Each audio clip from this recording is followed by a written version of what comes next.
Welcome to the Creative Life Storywork podcast, where we explore how to make life story work better for all care experienced children and young people. Creative Life Storywork is an approach which can improve children and young people's lives and their relationships with others, both at school and at home. It's based on the Rose model of therapeutic life story work. Every month, we'll explore a different aspect of creative life story work, and we'll give insights into how you can use this approach to help care-experienced children and young people make sense of their past and build a brighter future. Today, we are focusing on how technology is being used to support life story work, and I'm absolutely delighted to welcome to our podcast studio Christian Brock, who's co-founder and managing director of Virtual Memory Box, which we are going to hear all about today. Welcome, Christian. Welcome. How lovely to have you here. Thanks for having me, Dawn. I really appreciate you inviting me to have a chat with you today. You're very, very welcome. We've had lots of people on our podcast, but we've never had anybody with a technology and digital background. And I'm really interested just to find out a bit more about you and your background and how you came to be developing and leading on Virtual Memory Box. Yeah, no worries. So I think if I just look at myself, so my background is within digital technology agencies, so helping build things like websites, web applications, mobile applications, immersive reality projects for charities, third sector, for companies. And really that led me into opening up my own consultancy, and I started working with kind of software developers around the UK. And that's how I met my co-founders, which are Nick and Dylan. And that's really how we managed to kind of get with this brilliant opportunity, which is to kind of take Virtual Memory Box to all these children and young people across the UK. So do you want to explain a bit more about how Virtual Memory Box works, what it is, and maybe some of the key features that children and the adults in their lives can use? Yeah, cool. So why don't I set the scene for you as well? So set the scene. That will be the thing to do. Yeah, yeah. Okay. So basically, what happened is that Virtual Memory Box was built off a kind of a big piece of research that was done that found that care experienced adults were returning back to local authorities with huge gaps, basically in their knowledge of their time in care. You know, the ones that kind of had physical memories along the way, often by the time they came to the age where they cared about it, had been kind of lost, stolen or damaged. So South Tyneside Council, alongside with us, managed to secure some funding by the Department for Education, and with that funding set about building Virtual Memory Box. So Virtual Memory Box was co-produced alongside South Tyneside Council, so it was built alongside their children, their young people, their carers, their social workers, their IROs, their team managers, their family time workers. Basically, you know, everyone who has a touch point with a child or young person went through a period where we sat down with them and we asked them kind of all the different questions that we needed to work out what they needed from Virtual Memory Box. And one of the first things that came quite apparent was that it needed to be a web platform. It needed to be a web portal. When you kind of think about the amount of users and the variation of users that we have, you know, we have kind of like 3-year-olds all the way up to kind of self-confessed technophobes in their 70s and 80s that are carers. And we also have a range of users, like send users, that use things like screen readers. So although using things like mobile apps are great, trying to navigate things like app stores just wasn't appropriate, and it didn't fit for the types of users we've got. So first and foremost, it's a web portal. And so that web portal is what you would call a SaaS model, you know, in our kind of language, which is software as a service. So that means that local authorities sign up to it, and all of their different staff and users can access it. So if you look at it in terms of a web portal, basically we've got lots of different features that sit within there. Your first thing, you know, at its most basic level, it does what it says. It's a virtual memory box. It helps save photos, videos, documents and voice recordings. So, you can imagine, photos of birthday parties, of the houses that they live in, of their bedrooms, of their favourite toys. Videos allows us to kind of go that little step on, which is, it can be for younger ones like first steps. It can be learning how to ride a bike. It can be, at gymnastics. It brings in this whole range of being able to kind of see that child in that moment. With the documents, it allows us to say things like certificates. You can upload paintings, things like that. And then I think with the voice notes allows you to kind of go that little bit deeper. So it allows people to kind of leave notes if that's a social worker or a carer. And, when you kind of writing, sometimes it's quite hard to convey your emotions, but as soon as you sit on and record your voice, you can really hear all of that passion and, hopefully that love that sits behind that for that child and young person. And just to kind of jog that memory of hearing their voice again and getting that feeling, it's a really brilliant thing. I'm imagining that's just so lovely. I'm imagining, I don't know, a day at the beach and then being able to say, rather than just even look at the photograph, a little voice note to say, yeah, and your favourite flavour was strawberries and ice cream or whatever it was. Yeah. Would be a really lovely. It's a way of pinning a memory, isn't it, to a very specific time. Yeah. Whenever they go back to look at it. Isn't it interesting that it was a local authority, South Tyneside, who co-produced or that you worked in partnership with in the development of the virtual memory box, because that so aligns to the Blue Cabin story of developing creative life story work, and it was the same local authority. Can we work alongside you to develop something around life story work, but using creative processes, because we have an inkling that might work. And so that was the beginning of a partnership. It's just that strategic partnership and what that can do to develop a new concept, I suppose, as well. That's really interesting. 100%. Yeah, and they're a really innovative council. To take on something like this for many local authority would be quite a big gamble. So we were really lucky that they chose us as their partner, and kind of give us their blessing that we could use them as a founding partner and take that forward to other local authorities across the UK. Yeah. So developing a model where you learn and do feedback loops and test and test and test, and then that's just that growing all the time, isn't it? Yeah. So similar to the model of creative life story work at Blue Cabin, but completely different spheres in which we're working as well. It's so interesting. You've mentioned some of the adults there, foster carers, social workers, or maybe even some biological parents. Do they all have a role to play in adding to the virtual memory box? Yeah. So you've got all of these kind of adults and professionals that sit alongside this child, and when you think of the little moments that maybe they're capturing, if they didn't have a centralised place to do this, it would be really fragmented. Mm-hmm. You've got multiple devices, multiple people.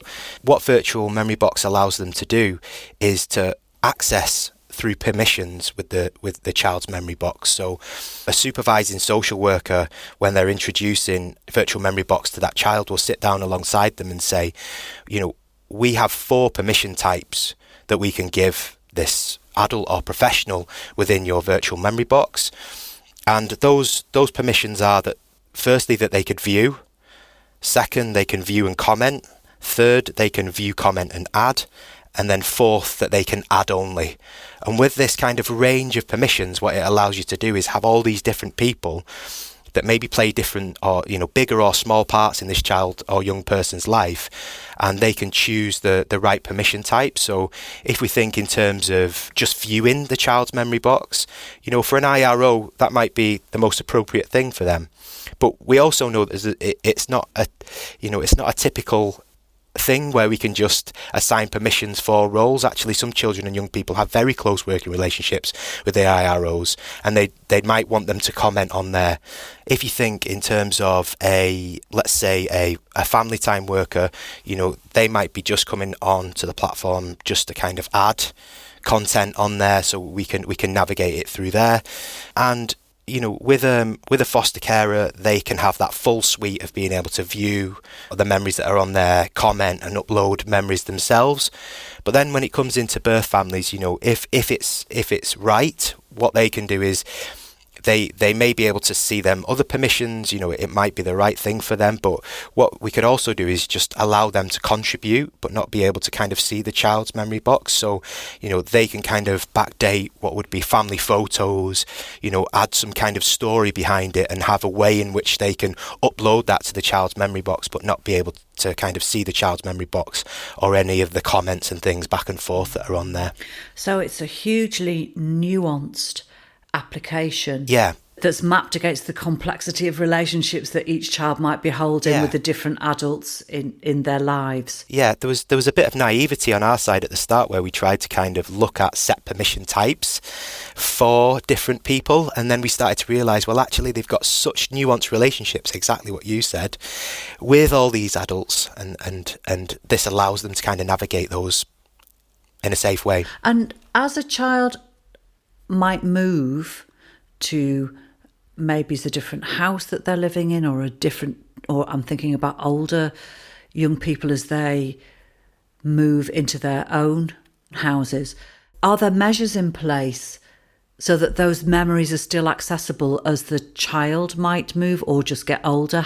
Because I'm trying to imagine what that must be like as well. So the memory box belongs to that child and young person, and from Virtual Memory Box, from our company, the local authority owns all of that data that sits within there. The local authority can hold that data until that adult is 25 under public task. So the child and young person can access Virtual Memory Box up to the age of 25 years old. So regardless of whether they're in care for their entire time, or whether they're just in once for a small period of time, or whether they're in and then they leave and then they come back, Virtual Memory Box will always be there for them. At the age of 25, when they were to leave, what they can do is they can get basically a download of those memories onto kind of a removable drive, a pen drive. Sitting within there is a really clever thing where they can open up a little HTML file, and it opens up Virtual Memory Box, and it uses the files that are in there to look and feel just like the same again. Let's go to a short break so that listeners can hear more about Blue Cabin's Creative Life Storywork membership offer. We want people to gain more of an understanding about what it's like to be care experienced, and to have a better understanding of what it actually means. Could Creative Life Storywork make a difference to the care experienced children and young people you work with? Maybe you're a social worker. I think we forget at our peril that actually telling a child the story of their early life is one of the most profound uses of social work power that we could ever operate. Perhaps you're a foster carer. When they say it's all about the child, it's not, because our experiences, it's about the carer and the child. And it just gives a new angle to our relationship because we're learning about each other together. A Creative Life Storywork membership will give you or your whole team access to resources, including activities you can use in direct work with children and young people, training with life story work experts, and lots more. And I think a lot of our children are looking for meaning, looking for, well, why is it I feel this way when my friends don't? Why is it I get angry internally and my friends don't? The greatest thing we see is when we are able to say to young people, this is your story, this is about who you are. And then children towards the end say, it's not my fault that these things happened, but it is something that I can do something about. And once we have that, then we know we can move forward. Find out about our membership for individuals and for organisations on our website, creativelifestorywork.com. What's been the most rewarding part of seeing Virtual Memory Box being used by children in care? Yeah, just from kind of my perspective, I was working as, I had my kind of own consultancy when I came across this, and, I instantly fell in love with Virtual Memory Box. There was a story of a child of a young boy who, during a move, they'd lost their father, unfortunately, and they'd lost the only photo that they had of their father during this move process. Now, when I was young, when I was a young person, I lost my father as well to cancer, and just hearing that story was devastating. And I sat down and I sat with South Tyneside Council and with the founders who built it and said, we have to take this to other local authorities. And I remember thinking, right, I'm going to have to go and have a conversation with my wife and say, I want to kind of just go all in on this, and this is going to be quite tough to do financially for us, thinking she's the sensible one, and she heard and she said you have to do this, and that's the same with the whole team. We really kick the sheets off in the morning to get into work. To be able to make a difference means a hell of a lot to us. So professionally and personally, it's the investment is huge on the virtual memory box team. Yeah, massively so, and we're all really aligned on this, to get an opportunity, and I know that using the word the most vulnerable in society, it's not, it's some children and young people don't like that, but they are in it, and we really do want to help. And to get the opportunity to do that and to work alongside lots of other professionals that have had a lifelong fight to do this is just such an honour, really. Have you, or are you able to share any feedback or stories from some of the children or adults who've been using the tool and how it's impacted on them? Yeah, so you look at some of them. So we've got a couple that are in Redcar and Cleveland, and they're uploading something like 700 to 800 memories a month. Wow. Into the children and young people's. So and the level of detail that these people go to is incredible. You talk about breaking down a scene in a cinematic way and looking at all the different elements that sit there. It's amazing. So, you kind of see these children and young people that are having what no one really will have, which is just this really detailed view of their childhood. It's amazing. And so we're just starting to work as well with kind of trying to get the voice of care leavers and care experienced adults that haven't had this previously.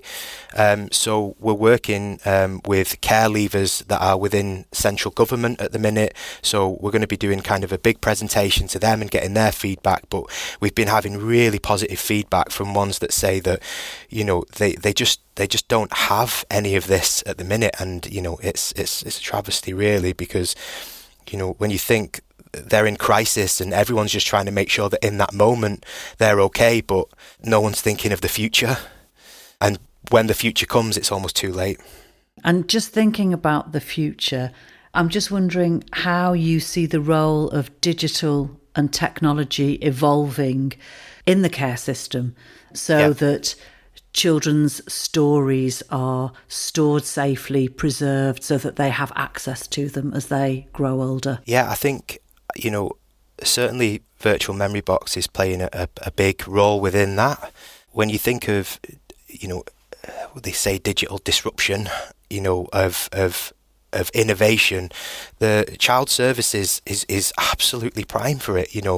There's obviously been ones before that come within case management, but I think this ability to tap into the village, this ability for all of these people that would normally be fragmented to centralise that is such a powerful thing. So I think that can only bring benefits and pluses, but I think also it can't take over, it has to augment. I think it's a tool for life story work, it's not a replacement for life story work. And also physical memories are just so important to keep alongside this. You still got to have that box that's at the bottom of a drawer that you're collecting all those artifacts. This is just for the stuff that's done digitally now. After all your development, what advice would you have for other tech entrepreneurs looking to create meaningful tools to support communities, well, especially children in care? Yeah, so I think you have to do it alongside teams. I think, it was the perfect storm with us. We came from a very specialised technology and product background, and the people we built it alongside were very experienced within child services.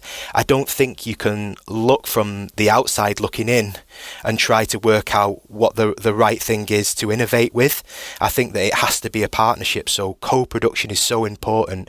If you've spotted an opportunity that you think might warrant a digital product to help make it better, you have to get validation.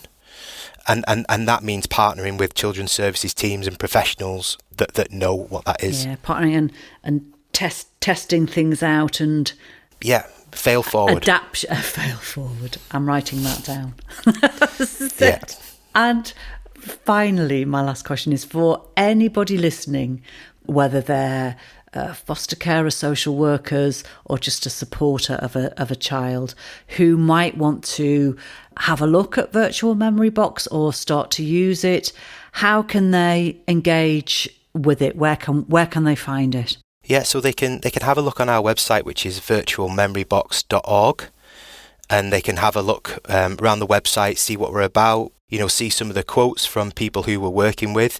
But primarily it would be to speak to, to get the message up through your supervising social workers, to team workers, to heads of service, to director of children's services, to kind of pass on that, Virtual Memory Box is here. It's not a pilot. It's very, very, very affordable to use. And, it's in terms of getting a demo, all they've got to do is reach out to myself or one of the other team, and we can organise that. That's fantastic. Christian, thanks so much for your time today. Thanks for coming on and talking about Virtual Memory Box. And again, the thing we didn't say was that we're both in the Northeast. Marvellous. Yes, how we are. Incredible, yeah. So both working with South Tyneside, both in the Northeast. So many both connections. From the Northwest originally. We're both from the Northwest originally. Another connection. Thank you very much. I've really enjoyed talking about you today, and good luck with more digital innovations around Virtual Memory Box. Can't wait to see what's going to happen next. Thank you very much. Thank you, Dawn. Whether you're a foster carer, someone who has experience with the care system, or you work with children and young people, we hope this episode has given you an insight into how we can make life story work better for young people and how you can use it in your own practice. You can find out more about Creative Life Story Work on our website, creativelifestorywork.com, and you can find us on LinkedIn and X at CreativeLSW. Please do get in touch there with any comments or questions, as we'd really love to hear from you. If your podcast app allows you to, please do leave us a review, as it really helps others to find our show. So until next month, bye for now.